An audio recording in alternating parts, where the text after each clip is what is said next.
नमस्कार दोस्तों, मैं हूं चंदन कुमार दास और आज मैं आपको बताने वाला हूं एसएसवाई के बारे में। तो एसएसवाई होता है सुकन्या समृद्धि योजना।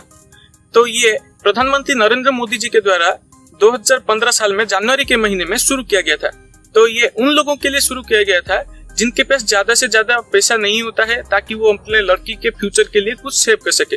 तो उन लोगों के लिए ये फैसिलिटी मिलता है ताकि ये अपने बैंक में जाके और ये पोस्ट ऑफिस में जाके अभी से एक स्मॉल सेविंग स्कीम शुरू कर सकते हैं, जिसे हम बोलते हैं सुकन्या समृद्धि योजना। इस स्कीम के तहत वो अपने लड़की के लिए सालाना कुछ कुछ पैसा डिपॉजिट करते रहते हैं, जो कि उन लड़कियों के लिए बाद में फ्यूचर में उनके पढ़ाई हो या फिर शादी के पर्पज में यूज होता है। तो आइए मैं इस वीडियो में आपको टोटली सुकन्या समृद्धि योजना के बारे में बताऊंगा। अभी मैं आपको बता देता हूँ कि इस स्कीम के तहत कौन कौन अपना अकाउंट ओपन करवा सकते हैं। तो देखिए, जिनके 2 बेटी है तो वो दोनों के लिए अलग अलग अकाउंट ओपन कर सकते हैं, या फिर ट्विंस हो गया तो इस केस में वो ट्रिपलेट अकाउंट ओपन कर सकते हैं। इस स्कीम में अकाउंट ओपन करने के लिए कुछ एलिजिबिलिटी है, लेकिन यहाँ पे मेन एलिजिबिलिटी ये है जो कि आपका एज क्राइटेरिया। तो मैं आपको बता देता हूँ कि एज क्राइटेरिया के हिसाब से अगर आप जिसके नाम पे भी अकाउंट ओपन करना चाहते हैं वो ज्यादा से ज्यादा 10 साल के अंदर ही होना चाहिए। यानी अगर ये 10 साल के ऊपर हो जाता है तो आप उनके नाम पे ये अकाउंट ओपन नहीं करवा सकते। आप इस अकाउंट को कहाँ पे ओपन करवा सकते हैं, तो देखिए मैं आपको यहाँ पे बता देता हूँ कि आप इंडिया के हर एक मेजर सेक्टर बैंक में ओपन कर सकते हैं। जैसे कि आपके गवर्नमेंट सेक्टर बैंक हो गए, state bank of India, Punjab national bank, bank of Baroda और बाकी सारे हैं।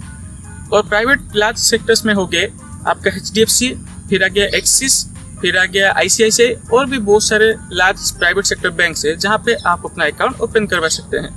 इस स्कीम में आपको मिनिमम कितना रुपया और कितने टाइम तक डिपॉजिट करना पड़ेगा, इस बारे में अभी हम चर्चा कर लेते हैं। तो मैं आपको बता दूं, यहाँ पे मिनिमम इन्वेस्टमेंट आप 250 से लेके 1.5 लाख तक कर सकते हैं, और यहाँ पे आपको 15 साल तक डिपॉजिट करते रहना होगा। सपोज आप मान के चलिए कि आपका बेटी को भी 5 साल हुआ है और आप उनके नाम पे ये अकाउंट ओपन करवाते हैं, तो आपको 20 साल तक इसे कंटिन्यू रखना होगा। और लेकिन यहाँ पे 15 साल डिपॉजिट होने के बाद भी आपका वो विड्रॉ रिक्वेस्ट एक्सेप्ट नहीं होगा। तो अगर आपको विड्रॉ करना है तो आपको 21 साल तक, यानी 5 साल से लेकर 21 साल यानी 26 साल तक आपको वेट करना पड़ेगा। लेकिन यहाँ पे भी कुछ एग्जेम्पशन है। अगर आप मान के चलिए कि आपको बेटी का 18 साल से ज्यादा हो गया है और वो भी चाहता है कि कहीं यूनिवर्सिटी में और बाहर जाके पढ़ाई करे, इस केस में क्या होता है कि आपको ज्यादा से ज्यादा अमाउंट की जरूरत होती है, या फिर 21-22 साल के बाद उसको कुछ शादी के लिए कुछ पैसा चाहिए, तो यहाँ पे 50% तक विड्रॉ का, यानी जितने भी अमाउंट आप अभी तक डिपॉजिट किए हैं, तो यहाँ पे 50% विड्रॉ करने का मौका भी मिलता है। रेट ऑफ इंटरेस्ट की बात करें तो मैं आपको बता देता हूँ कि यहाँ पे फिक्स रिटर्न कुछ भी नहीं है, जो कि ये गवर्नमेंट ऑफ इंडिया के द्वारा हर क्वार्टर में, फाइनेंशियल क्वार्टर में रिवाइज किया जाता है। फिलहाल के करंट ईयर के फाइनेंशियल क्वार्टर हिसाब से अभी 8.4% का रेट ऑफ रिटर्न है। अभी कुछ स्कीम से और इन्वेस्टमेंट का तरीका है जहाँ पे आपको टैक्स देना पड़ता है, और वो टैक्स का लिमिट होता है 2% से लेकर 10, 12, 15% तक आपको टैक्स देना पड़ता है। लेकिन यहाँ पे मैं आपको बता देता हूँ कि सुकन्या समृद्धि योजना में, जो कि एक गवर्नमेंट स्कीम के तहत आता है, यहाँ पे आपको 80 के हिसाब से आपको EEE कैटेगरी में ये जाता है, यानी एग्जाम।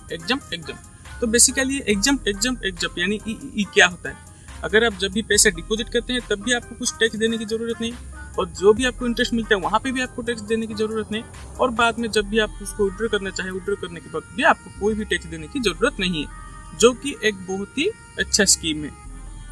तो दोस्तों, इस वीडियो को बनाने का मकसद सिर्फ यही था कि मैं आपको एसएसवाई के बारे में ज्यादा से ज्यादा जानकारी दे सकूं, एंड आई होप कि यहाँ पे मैंने अपना बेस्ट दिया है। फिर भी आपके मन में कुछ भी क्वेरी आता है तो आप हमें कमेंट सेक्शन में लिख के पूछ सकते हैं, और अगर आप चाहे तो हमें हमारे सोशल मीडिया के थ्रू जुड़ सकते हैं, जिसका लिंक आपको डिस्क्रिप्शन बॉक्स में मिल जाएगा।